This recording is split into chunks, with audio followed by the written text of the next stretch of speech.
dan pasangan sebenarnya suami istri. Nah, kemudian direkam live waktu itu salah satu ibu gembalanya. Suami itu. Ada yang bilang begini, itu bukan teladan yang baik. Nanti anak-anak remaja-remaja sekarang melihat itu menjadi sesuatu hal yang lumrah. Kelumrahan kebiasaan itu menjadi budaya nantinya. Itu siapa yang komen kayaknya, maksudnya remaja.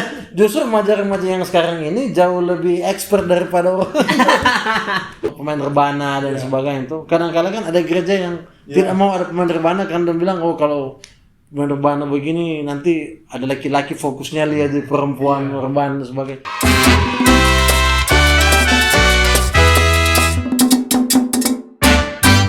Oke. Baru ini kita dengar ada yang lagi heboh dari internal kan, dongkak denominasi. Kan beberapa video sebelumnya ini kan orang membahas tentang di luar masalah-masalah juga di denominasi lain. Yang lain. Nah, ini menurut saya lain dari KO lah. Ini orang kayaknya balik ulang dulu. Di denominasi. Ini disclaimer dulu, orang beda denominasi. Iya, di sini beda denominasi. Kita penasaran organisasi dan denominasi. Nah, jadi sekarang dalam beberapa hari terakhir di grup-grup yang ada di internal kan? Internal ya. Sebut aja ya. Nggak usah bilang tapi singkat saja. Sama saja. Singkat sama saja. Tapi banyak viewer juga kan dari satu bendera orang. Ya, jadi grup banyak GPDI News, GPDI Rumahku, GPDI. Oh iya. Ada berapa lah begitu. Berarti heboh sekali nih Kak kalau sampai GPDI News. Jadi point of view-nya itu ceritanya ada satu event Paskah yang diadakan oleh hamba Tuhan di Kalimantan Timur. Paskah. Paskah. Oh, yang belum lama berarti ya? Belum lama. Nah, freshnya. Jadi mereka karena mau refreshing sekaligus kebersamaan gembala-gembala dan juga ada pimpinan gereja di sana, buat di salah satu kapal pesiar di sungai apa sih? Di mana ini di Kalimantan? Kalimantan Timur. Ya, Sungai Mahakam. Katanya sewa. Ini ada hamba Tuhan yang klarifikasi setelah video itu viral tuh. Ya, dorang sewa sekitar 5 jam, jadi gitu acara mungkin 2 jam. Setelah itu masih ada waktu kan? Kan masih waktu, jalan di sewa 5 jam gitu. 2 jam cuma tepat. Setelah itu dimanfaatkan dengan biasa ada karaokean, tapi pujian rohani dan juga ada banyak yang hamba Tuhan pendeta di sana, ternyata banyak orang Nusa Utara, orang Sangir begitu. Oh iya, tapi satu kampung. Biasa toh kalau orang Sangir. Iya. Tapi yang kita agak-agak sedikit itu kenapa kalau budaya sampai rohani begitu enggak terlalu dipermasalahkan. Tapi kalau dansa rohani cuma kalau di Sangir itu berlaku sekali. Cuma Kak jelaskan dulu problem itu supaya. Jadi mereka setelah itu habis Sangir menyanyi begitu mulai dansa dan pasangan sebenarnya suami istri. Nah, kemudian direkam live waktu itu salah satu ibu gembalanya. Kemudian setelah direkam live ada yang sudah mulai save, dilontarkan, diviralkan. Nah, narasinya sudah liar begitu. Nah, yang dorang lontarkan narasi apa? Yang narasi yang masa hamba Tuhan kata dansa tidak jadi teladan, tidak jadi contoh gitu. Tapi konteksnya itu dalam ibadah. Tapi setelah ibadah. Setelah ibadah. Setelah ibadah. Jadi mulai ada yang mengkaitkan, ya kebanyakan juga kita lihat komen-komen dari gembala-gembala di Sulawesi Utara yang agak kontra dengan hal tersebut. Ada yang juga pro juga bilang nggak masalah. Bahkan ada yang mengkaitkan pakai firman Tuhan. Katanya Daud waktu dia menari. Kenapa Daud menari katanya telanjang gitu. Itu tidak dipermasalahkan sampai dihina oleh ini. Nah, itu nanti kan jadi pokoknya pro kontra, jadi gaduh lah gitu. Nah, akhirnya hamba Tuhan yang memvideokan tersebut buat semacam klarifikasi, tapi klarifikasinya banyak yang kecewa juga karena dari klarifikasi tersebut sepertinya tidak ada pengakuan bersalah dan tidak ada pengakuan minta maaf begitu, hanya sekedar klarifikasi gitu. Klarifikasi acaranya begini. Acara itu yang seperti kita udah bilang tadi dan orang harapkan minta maaf ke, so bikin gaduh begitu dah. Minta maaf bikin gaduh. Padahal dia bukan. Menarik yang pertama, kegiatan itu tidak dilakukan pas ibadah kan, setelah ibadah. Iya. Kita kayak kasih contoh kalau kayak di sini dong. Ini sering terjadi di gereja-gereja Iya. apakah gereja. Kan kalau ada acara kayak 40 hari atau apa Oh, iya, itu iya. kan selama ibadah kan namanya lagu biasa aja, maksudnya Iya, iya. lagu rohani. Iya. Tapi selepas itu habis makan terus ada tanpa aku sadar, dan rata-rata kan penatua aja. Kayak begitulah artinya sebenarnya Dia simpel. punya komparasi Ya, gitu dah. masalahnya Iya. kayaknya ketika sudah di videokan, sudah narasi yang berkembang jadi liar begitu. Oh iya. Dari si perekam itu atau dari orang Dari yang melihat? orang Oh. Netizen lah. Netizen, bahkan sudah ada yang klip potong begini. Iya. Jadi begitu. Nah sekarang mungkin orang bahas dulu. Ini kan itu gambaran yang konteks di internal. Iya. Tapi secara umum bicara dansa itu sebenarnya bagaimana dalam kaidah sebagai hamba Tuhan secara etika, kemudian apa namanya? Yang kita tahu ada event-event tertentu, misalnya seminar pasutri begitu. Iya ada. Seminar pasutri, justru suami istri Disuruh disuruh dansa. dansa. Dan DP lagu Why do you love me? Coba dansa. Iya. Kita pernah ikut seminar pasutri Betul, seminar soalnya. pasutri memang memang itu sebagai pengikat cinta kasih dalam rumah tangga Iya, begitu. kita pernah ikut waktu itu cuman jadi panitia kan, Iya. ditugaskan tapi orang rohani, dan kita lihat maksudnya narasi yang dibangun di seminar pasutri kayak ini yang kita lihat ya, bahwa sesuatu yang rohani ataupun apa itu pada waktu itu di momen dansa atau apa gitu justru lebih kayak membangun romantiknya Iya, aja, itu. nggak terlalu. Masalahnya kan itu kan mungkin dosa tahu bilang jangan dulu di itu ya, nanti kalau berkembang jadi Ya. iya tuh.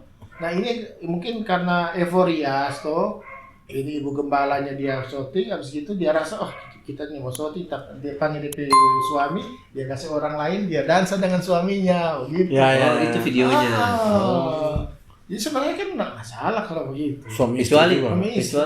kecuali dansa Cuma dengan ada- orang suami ya. Nah, Itu. Ada yang bilang Itu. begini, itu bukan teladan yang baik. Nanti anak-anak apa remaja-remaja sekarang melihat itu menjadi sesuatu hal yang lumrah. Kelumrahan kebiasaan itu menjadi budaya nantinya. Itu siapa yang komen kayaknya, maksudnya remaja. Justru remaja-remaja yang sekarang ini jauh lebih expert daripada orang. Kita bilang, kalau saya pandangannya begini, justru tanpa adanya Jadi itu contoh. pun Iyo. sekarang ini kayak contoh ya. Kita berapa kali hadir di acara-acara pernikahan. Itu karena dorang so di-set oleh IO, Betul. organizer, nanti dance ya, ada wedding dance, DP terakhir Ah, itu kiss ada kan. yang itu dah, yang apa? wedding kiss. Pagar Ayu yang itu kan. Nah, pagar ayu juga. Iya, kan? Itu kan sebenarnya bukan budaya yang baik kalau bagi kita orang Kristen, anak orang percaya. Kalau kita cenderung ya, kalau memang dia sudah, apalagi kalau hamba Tuhan juga bagi itu tanpa adanya video itu pun so begitu dah Ya, ya. budaya sekarang, karena orang nggak ada berani bilang Pak IO, oh nggak usah lah kita pakai begini, dong cuma suka ikut tren yang ada. Tapi kata maksudnya orang penaras ini bukan juga mendukung bahwa si Iya. pendeta ini orang maksudnya kayak mau bilang, oh enggak apa-apa ini kan perkembangan budaya, Iya, bukan iya, itu iya, juga betul, masalahnya. gitu, no? DP problem kalau yang kita bilang, Karena diviralkan itu aja sih problemnya. iya, makanya kita bilang begini, hal-hal seperti itu walaupun bukan dance, itu terjadi pada orang sekitar-sekitaran. Iya betul. Dari ibadah syukuran, contoh ibadah-ibadah kayak baptisan anak atau apa, itu lain kali jaga pasang musik tuh sampai jam 1 jam 2 pagi atau ulang tahunan kan begitu. Sebenarnya itu yang lebih tidak beretika, yang kayak begitu, Iya. ganggu orang pikir tentraman karena jam semalam. Kalau umpamanya begini, dia konsumsi dia live, ibu gembala yang punya handphone, dia yang punya suami, dia juga yang berjoget. Yang kita nilai begini, maksudnya apa yang disebut sebagai tidak etika dari kita bingung di sini nilai etika apa yang tidak beretika dari suami istri dansa. Julid aja tuh. Beda kalau dorang ini muntah ada dancer di gereja, di dalam gereja kan ada dancer begitu. Atau pemain rebana dan sebagainya itu. Kadang-kadang kan ada gereja yang tidak mau ada pemain rebana kan, dan bilang oh kalau rebana begini nanti ada laki-laki fokusnya lihat di perempuan rebana dan sebagainya. Kan ada yang begitu, ada Tapi gereja dulu begitu. juga begitu. Ya, Awalnya dulu begitu. Di mana, di GPDI atau di Ada sebagian di GPDI, ada juga yang lain belum kok, ya. menerima dancer rebana karena awalnya kan dorang pikir itu kayak center of attention kan, menarik perhatian. Menarik perhatian. Tapi lama-lama sudah mulai terbiasa dengan hal itu. Itu makanya nah, itu Tapi mungkin memang kalau artinya begini, point of view orang itu sih, orang nggak bisa ukur, orang nggak bisa atur orang PI itu. ya. Iya. Kalau ada namanya bapak-bapak memang yang hadir di situ pikirannya negatif. Jangan salahkan yang menarik. Jangan Jangan salahkan. kita tutup bagaimanapun, ya kan? Pedofil memang. Betul. Jangan maksudnya jangan Makanya itu kita udah bilang nih hal-hal seperti ini di perkembangan dunia media sosial, apalagi hal-hal. Jadi artinya begini.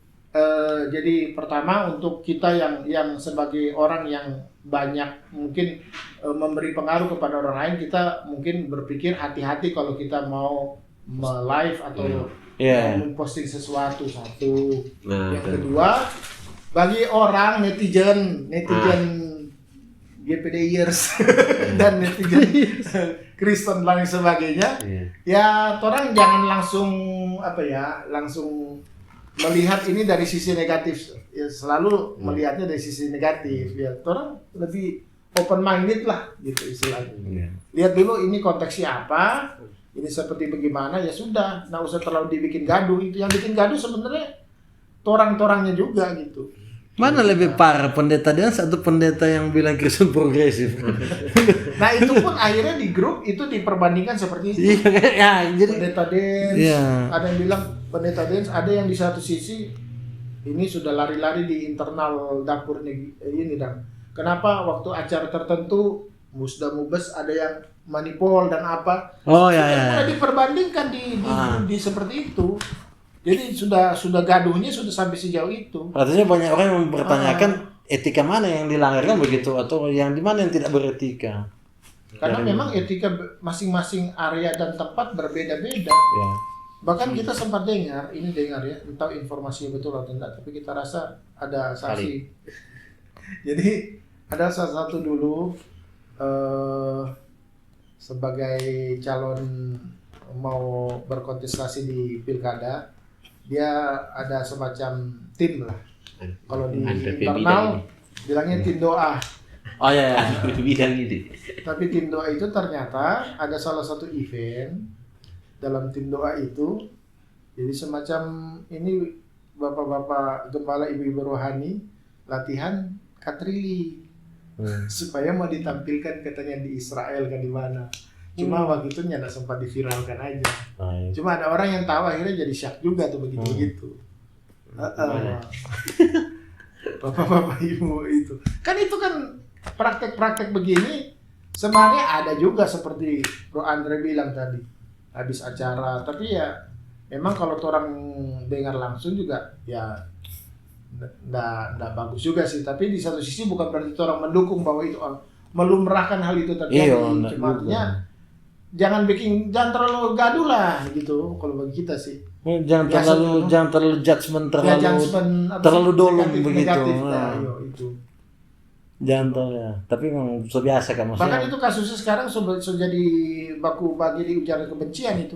Oh iya. Karena ada memang kita lihat ada serang pribadi ada over ini yang orang bakomen. Tapi ya gitu. Jangan-jangan yang bakomen over tuh bapak atau ibu gembala mantan.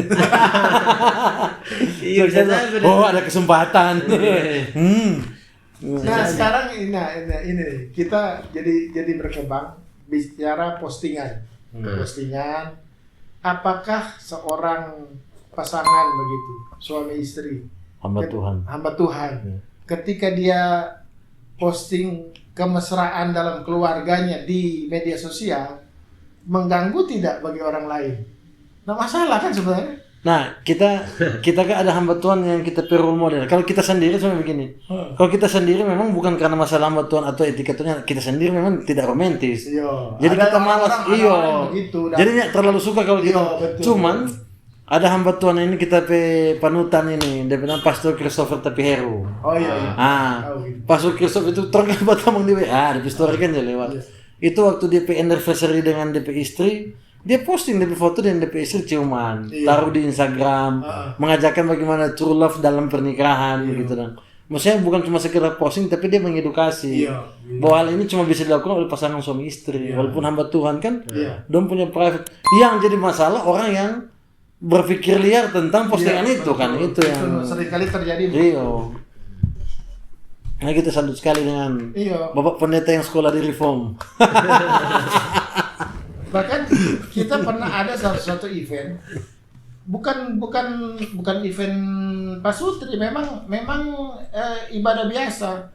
Tapi karena memang ini hamba Tuhan, dia di depan, kemudian dengan istrinya memang selalu terbiasa bukan gaya hidup. Memang seperti mungkin Pak Christopher juga, dia lupa di nama siapa. Dorang ini sekali dalam memuji Tuhan. Jadi dong baku gandeng begini, peluk satu angkat tangan begini, satu angkat tangan. Kita lihat, jadi itu sekali dah. Jadi orang sejahtera melihat. Malu bagi orang lain yang nggak terbiasa begitu, apa di dalam konteks budaya yang sepertinya feodal sekali, akan melihat bahwa itu nggak pantas masa begitu. Biar suami istri, biar itu, orang kan di muka sini. Dan orang hamba Tuhan. Anak-anak ya, dong hamba Tuhan. Dia anak-anak nanti aja lihat kaki lo semua ke baku gandeng sementara memuji Tuhan. Nah kayak begitu kan. Jadi point of view itu di mana-mana pasti akan heterogen, akan bermacam-macam. Kita lihat hamba Tuhan yang sama dengan almarhum Raditya Oloan dengan DP istri itu, maksudnya dorang postingan memang dorang itu memang mesra sekali. Bahkan maksudnya posting baru ada setiap kegiatan lah. Iya banyak ada. Punya banyak lah dorang kita maksudnya senior yang menurut kita yang dorang warna memang mesra dengan istri diposting bukan cuma sekedar di postingan tapi sebagai sebuah bentuk ajaran kepada pasangan-pasangan. Kayak pas nguni malam-malam posting kan nguni dua. Kayak begitulah. Dan kembali kepada ininya masing-masing juga kan. Kalau ada yang memang berupa orang-orang yang kaku nyata biasa begitu. Sama dengan kita memang kaku, enggak sanggup gitu. Tapi istri sih sanggup. Event itu adalah event yang sesuai dan juga pasangan yang memang betul-betul dalam pernikahan nih maksudnya sah. Maksudnya dia punya kesalahannya di mana itu letak. Kalau umpamanya ada postingan bocil-bocil yang ciuman itu bilang ya zaman jono kayak ada kan begitu zaman itu. Kecuali yang tahun lalu yang di Pasca aku mau cium itu. Aduh, kecuali itu tuh. Itu bukan cuman nggak etika tuh moral nggak ada itu. Tapi sama. Aduh. Nggak tahu tuh yang tahun lalu. Oh kayaknya nggak ikutin. Bagus Kak. Bukan GPD. Ini internal. Bukan GPD lagi itu Pak. Betul. Kenapa info mereka? Kau di GPDI, sedangkan badan yang sedang sidang, apalagi dapat tahu begitu. Makanya itu kan kembali kepada konteks budaya juga masing-masing. Dalam artian kalau Pastor Christopher Tapiheru kan di sana mungkin lingkup gerejanya lebih open minded, jadi dia lebih fokus plannya juga di pasutri muda ya. Dia memang tidak ada beban menyampaikan itu. Dia rasa apa yang dia sampaikan akan lebih banyak memberkati gitu. Tapi kalau di kalangan kita, kalangan yang lebih konservatif begitu, biarpun pasangan suami istri juga kadang agak-agak bagaimana mau memamer kemesraan begitu toh. Betul. Jadi ya sebab jangan nanti ujung-ujungnya akan jadi seperti yang tadi. Jadi orang menimbangnya begitu. Kalau begini nanti lebih banyak orang yang bully, lebih banyak orang yang permasalahkan, lebih baik nggak usah lah. Tapi kalau yang dia bisa deliver biasa disampaikan ini, dia yakin bahwa ini akan jadi berkat bagi yang lain gitu. Tidak masalah. Karena Paulus juga kan di firman Tuhan juga 2 Korintus 8 atau berapa ya menyampaikan hal tersebut. Konteksnya tapi itu dalam hal makanan persembahan berhala itu. Iya. Kan Paulus bilang sebenarnya nggak ada kok berhala. Ya masalah kok kita mau makan, ini ada berhala. Cuma jangan gara-gara kita makan orang yang di firman Tuhan itu katakan orang yang pakai pakai frase rohaninya yang masih belum dewasa. Betul, masih kanak-kanak. Kanak-kanak melihat kita orang yang sudah yang sudah punya pemahaman seperti itu makan makanan itu, orang akan menjadi sandungan. Iya. Lebih baik Paulus bilang lebih baik saya jangan makan seperti itu. Paulus tuh banyak pertimbangan etika yang begitu nih. Kan kalau GPD itu banyak tuh yang hal begitu. Nonton bioskop itu tidak boleh. Oh, bukan cuma GPD itu, Pak. Ada beberapa gereja-gereja aliran Pentakosta karismatik juga kan begitu tuh. Pirang rambut yang boleh. Iya. Terus apa lagi ya? Macam-macam lah. Main Mobile Legends boleh. Iya. Jangan boleh download pay later. Jadi dulu obat gigi orang bilang obat gigi tuh gara-gara obat ini boleh obat. Oh dulu kan Pantai Kosta. Kalau sakit ini boleh pakai obat. Dulu namanya minum obat itu dosa. Boleh obat berarti cuma gigi. Iya, hal obat gigi aja dibilang itu.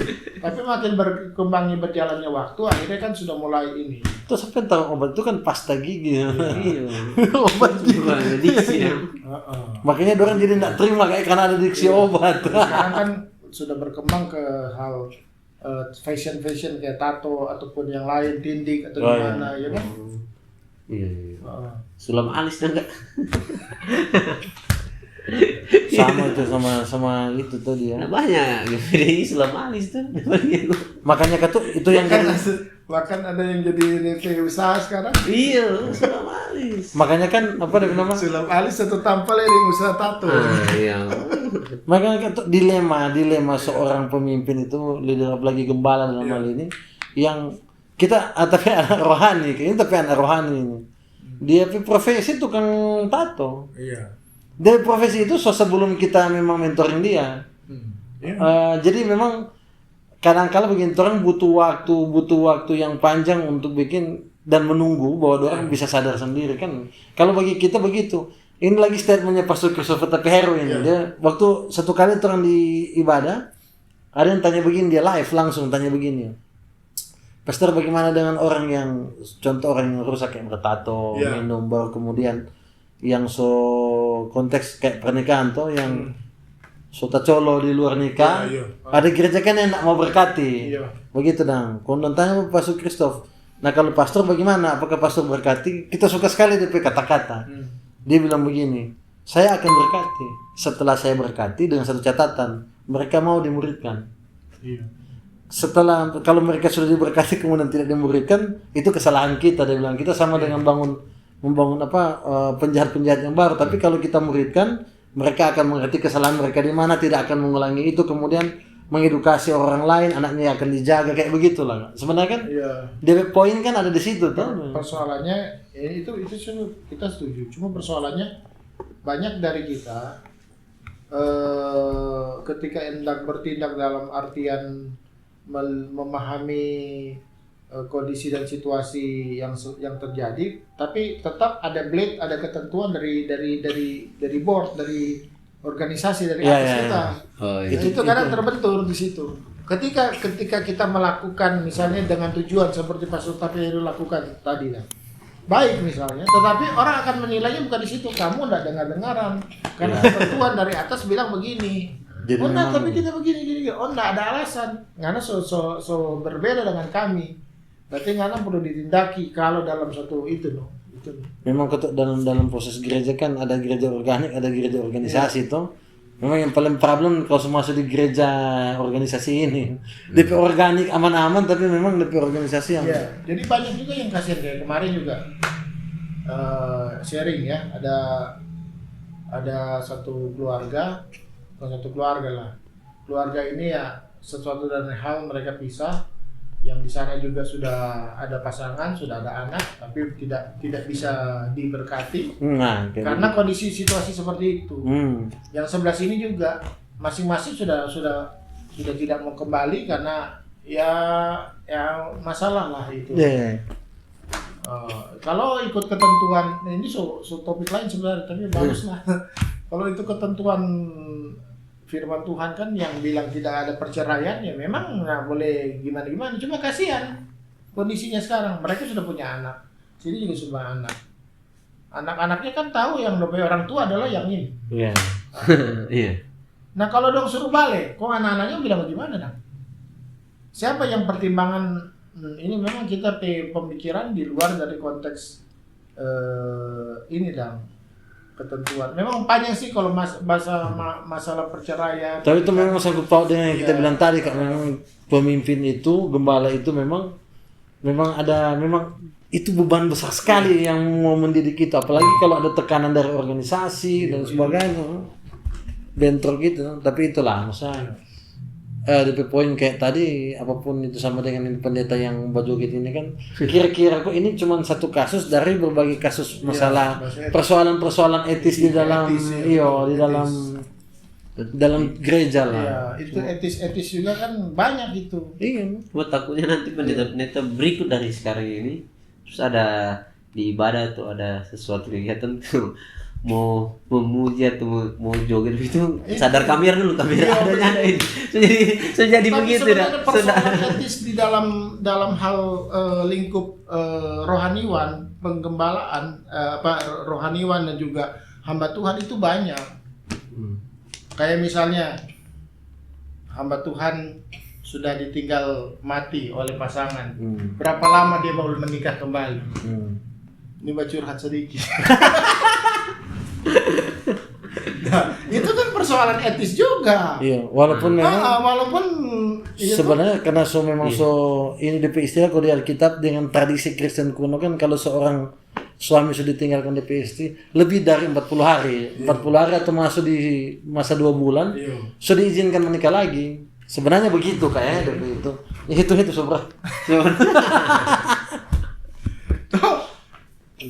Itu kan masalah etis. Ketika ada orang yang misalnya mau lebih dulu, masa begitu, nyada jadi itu, misalnya batahang dia atau macam-macam kan. Padahal sebenarnya itu topik khusus ya nanti. Iya. Etika itu tentang nilai etika. Itu yang paling penting dari nilai etika. Soal etika. Iya.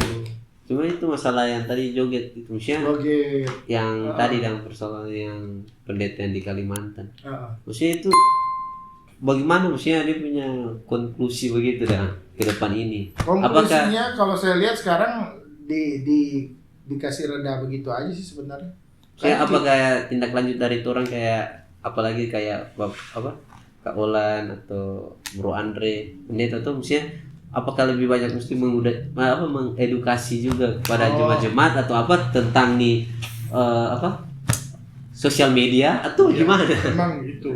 Kalau saya sih lebih karena kepada mungkin dia niat lain tapi pas sudah di-up di media orang bisa goreng apalagi lawan denominasi. Aduh, bahaya. Kalau kita sih berpikir begini, makanya dengan adanya kasus-kasus atau fenomena yang terjadi seperti ini, ya bagi hamba Tuhan atau orang pendeta ataupun siapapun itu kita mulai menfilter lagi lah sebelum orang mulai berpikir kalau kita mau posting ini, kalau kita mau live begini, kira-kira nanti pengaruh atau enggak? Pengaruhnya seperti apa, ya? Karena sebenarnya tujuannya juga biasa aja sebenarnya, atau enggak? Ada yang kadang mau have fun aja, mau bikin lucu-lucuan begitu. Tapi kalau makin banyak orang yang berpikir itu jadi berkat atau dinarasikan atau digiring ke opini yang itu masa begitu, masa begini. Ya lebih baiknya usah dulu yang macam-macam gitu sih. Jangan justru bikin kegaduhan begitu dah. Ya, kalau saya sih seperti itu. Jadi hati-hati juga lah mau posting ataupun live juga. Kayak begini live juga kan kalau orang mau narasikan yang lain bisa aja cari-cari ini popularitas padahal kan orang lagi podcast ini. Iya kan? Itu aja sih. Dan itu bersoal dance juga mungkin supaya pendeta mungkin bukan gara-gara dance-nya itu mungkin ada yang memang dance biasa dorong biji jadi kan itu dance ini kayak apa makanya dance-nya kalau tahu-tahu begitu dance-nya harus dirohanikan dulu sedikit. Bagaimana itu dah? Kayak salib. Itu Jadi misalnya suami istri pegang begini, satu tangannya jangan pegang di sini, satu pegang atau enggak satu angkat tangan. Gitu. Jadi orang lihat memuji Tuhan itu bukan dance. Mas sekarang Kak Buddha worship begitu.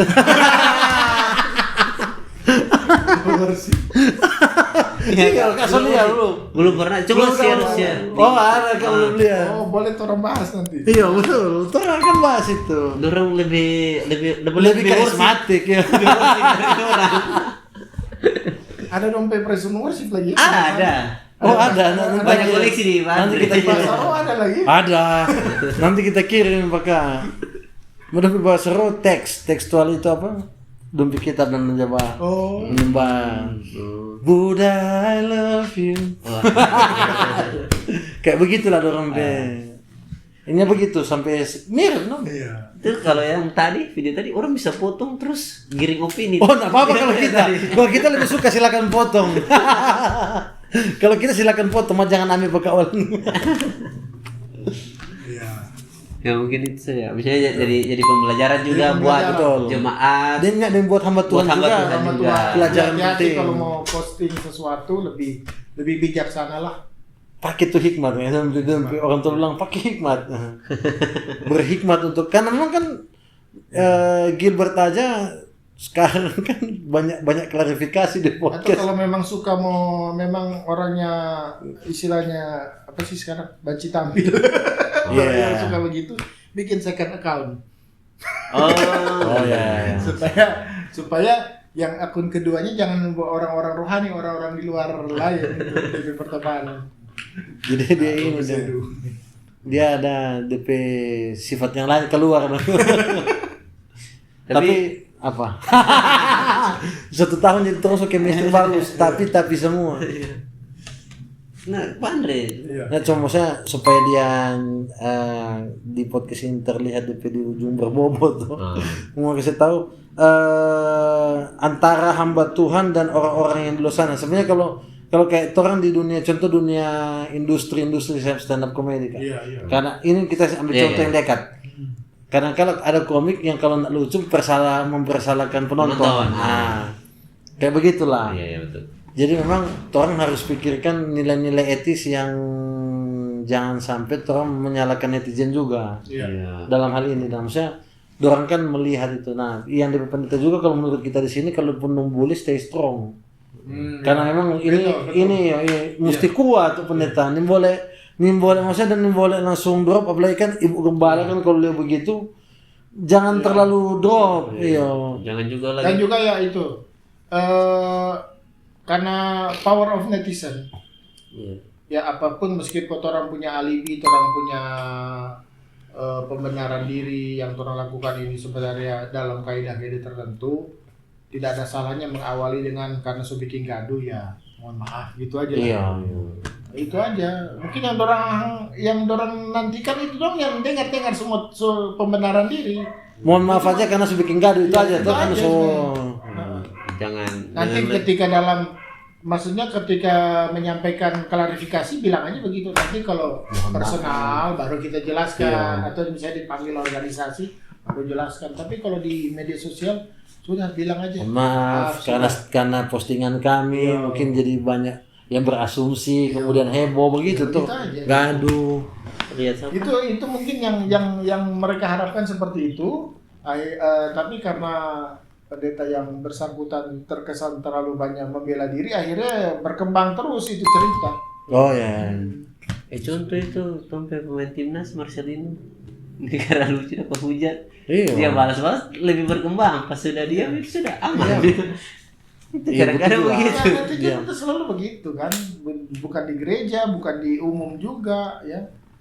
Terlalu gampang euforia, tapi terlalu gampang juga berbalik ini dong. Ya kan, orang harap sekali Indonesia tembus, sudah akhirnya kurang melawan Guinea ini minta oleh kalau soalnya lolos lagi, bully lagi. Padahal kan sepertinya perjuangan selama ini sedikit yang apresiasi, cuma orang-orang tertentu yang beng habis gitu langsung berbalik arah. Ya begitulah namanya netizen. Itu. Tapi dari pembahasan beberapa minggu ini terkait kegaduhan yang terjadi, semua dia punya inti masalah sama. sosial media. Iya, sosial media. Dari Pastor Brian, Pastor Gilbert, semua. Kasihan dong. Jadi sebenarnya orang mesti lebih bijak Iya. dan Bijak sana dan bijak sini. Iya. Jangan cuma di sana yang bijak, di sini nyanda bahaya. bantu doa juga for Torah supaya orang juga di sini Bijak. jangan kamplis sih. Dan bantu doa juga for Pastor Gilbert. Orang so ini mungkin kalau mau diurut satu-satu banyak tuh kalau orang mau polisi empat orang. Oh, apalagi kita. Karena orang belum terkenal. Tapi bisa saja kak, belum sekarang, 5 tahun ke depan. Makanya kalau suruh di posisi itu Iya. hapus sahabat.